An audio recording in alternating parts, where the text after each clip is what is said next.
Absolutely embarrassing tonight. The first sign of getting into the top 4 places, the first sign to show that we are serious about being in the Champions League and pushing for European places. We bottle it at home to 10-man Everton. We bottle it to 10-man Everton. I don't know what was there tonight. No intensity. They deserve it. They're happy. They're above Liverpool. Listen, look at that. Look at this. Davy boys! Davy boys! Look at that. Monday night vibes for them, man. I want to throw something when they're not looking as well. That's the worst thing. But they deserve it. Look, that's more of them as well. Exactly. That's their season. That is their season. That is it. Everton fans coming out laughing at us. Because I tell you what, they defended. They went down to 10 man. I tell you what, what's his name? Idris Gueye, he slapped him in the end. You know what I'm saying? Every single one of them. Next year, we'll do Crazy. Are we losing to He said that's what I mean. Gueye slapped the guy in the face and gave us a chance, and they still beat us. So listen, Everton, you deserve the points. You deserve the points. It is what it is. You deserve it. What score was it? You deserve it. You won 1-0. Well done. Well done. You done well. That's your season made. Make sure you finish above Liverpool now. You like the black man? All right, we'll drink to that. We'll drink to that. Yeah. You the black man? Do you know what I mean? Follow Route 22 on TikTok. Yeah? Exactly. There you go. So the Evertonians are happy. Yeah. They listen. What can you say? You can't say anything because it was embarrassing from us from minute one. Forget the red card. Forget, the way we set up. We were shocking. And actually, the worst thing that probably happened to us was them going down to 10 men. We just weren't built for it. We weren't built for having that type of impact in this type of game. There was no intensity from the start. Amorim broke up the partnership of Mbumo and Ahmad again in that right-hand side. He's gone with Mazraoui. Now, I understand there's no Šeško. I understand there's no Cunha. So you've got to put Xerxes through the middle. I get that. You can't moan at that. But it was too negative across the back, so that didn't help. Bruno Fernandes and Casemiro were poor. We were paying so much respect to Everton. You know what I mean? Jack Grealish was just keeping the ball, wasting time, playing with that tactical now. So you had Tieno Barry up front, winning everything up front, winning all the headers. Like, there's no excuses for that tonight. Now, yeah, second half, a little bit of an onslaught, some shots where it probably Pickford ends up probably being man of the match because he starts making saves, but it just wasn't good enough. It looked like we could have played a whole nother 90 minutes tonight and not scored. And that is the fact. We look like we're turning the corner. You try and get a bit positive, and then you get the humblers again. But at the same time, I'm not going to lose my shit over it because this is why we're not back. This is why that there's still a long way to go.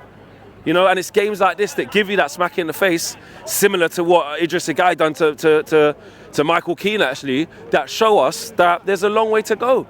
There really is a long way to go. The substitution at half-time was the right one to do. That was probably how we should have started the game. But the players were scared. The players were apprehensive. Lenny Yoro on the ball, didn't want to pass forward. De Ligt missing challenges, not wanting to pass forward. Luke Shaw, sloppy on the ball. Patrick Dorgu, no quality. So there was no quality across the back at all. None at all. We only had 10 men. 10 men. 10 men! Up the toffee! What can you say? What can you say? This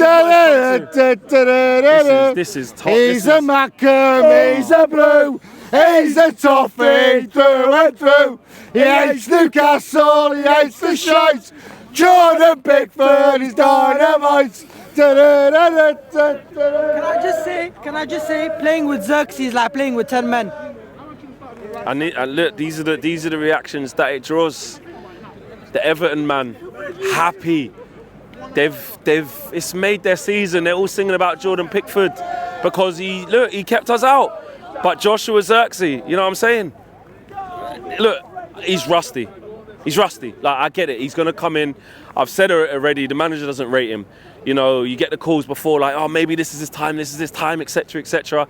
Look, there's no Cunha, there's no Šeško. He had to play. That's why Joshua Xerxes played today. I'm not going to put it all on him. I know the guy just said there it's like playing with 10 men. Look, he had most of the shots on target, to be fair to him, and forced an amazing save from Jordan Pickford. So I'm not going to jump onto Joshua Xerxes. What this is just a damning indictment or a damning reality check basically. You know, it doesn't mean we're going to go on a losing run, but what I will say is it is alarming that type of performance is kind of a follow-on from Spurs. It is a follow-on from Spurs because once we got the goal against Spurs, we basically played like that. You know, obviously without the shots on target, I get that. They were down to 10 men, but the lack of intensity, the lack of trying to find that way to break it out, and then what happens, it seeps through Old Trafford and the players get nervous, they start rushing, or they start taking too long, they start getting scared, they start to wilt.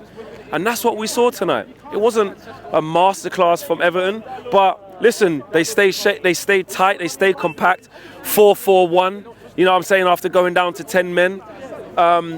What's his name? Dewsbury Hall scores. Sonny Lamons, could he do a little bit better? Probably. But they scored that and shut up shop and said, Man United ain't going to hurt us. Yeah, towards the end, like I said, they had a flurry of shots that the keeper kept them in it. But overall, we were never going to score tonight. You know, Bruno, if we were going to do anything today, it was going to come from individual magic, individual brilliance. And we just didn't have it tonight. You know, and now you go to Palace and all of a sudden you lose against Palace or you draw against Palace. Like I said, that'll be no wins in 4. And then that little run of like unbeaten in 5 turns into no wins in 4. So there's going to be ups and downs. There's going to be a lot of narratives. There's going to be, tough times. There's going to be good times. You know, that's just how it goes. But tonight, we can't say anything. Everton fully deserve it. You know, they defended well, they were resolute, we didn't have an answer for it, and some of their worst players played well. Like I say, someone like Tiano Barry, he's had a terrible season. He's had an awful season, he's awful. But he was up there winning headers against the lit like it was nothing all game. Then they brought on Irabrumo, who was basically playing right back, putting in a shift.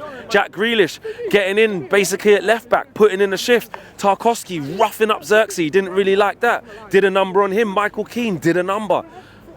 They were just more streetwise than us and more organised, and they got something to hang on to and wasn't scared of us, and we ran out of ideas. So listen, there's going to be a lot that's going to go back to get the manager out and this, that and the other. And it's not healthy. I'm not trying to be here saying, and this is why Ruben needs to go and all that. I like the fact that Ruben calmed down and those last interviews he's done. But again, this is why he's saying we're miles off it. You know, Kobbie Mainoo comes in. Again, he's just got no rhythm. Can't get up to speed, not really much going on for him in there. And there's still big problems in the team. So we know this. And we just have to take it on the chin. Do you know what I mean? We can't, I certainly ain't got the energy after each loss be like, oh, this, that and the other. We've been on a good run.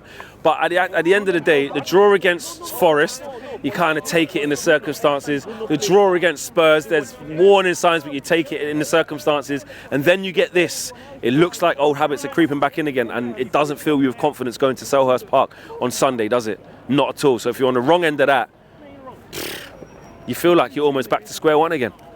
There you go. Let me know what you guys are saying. Peace.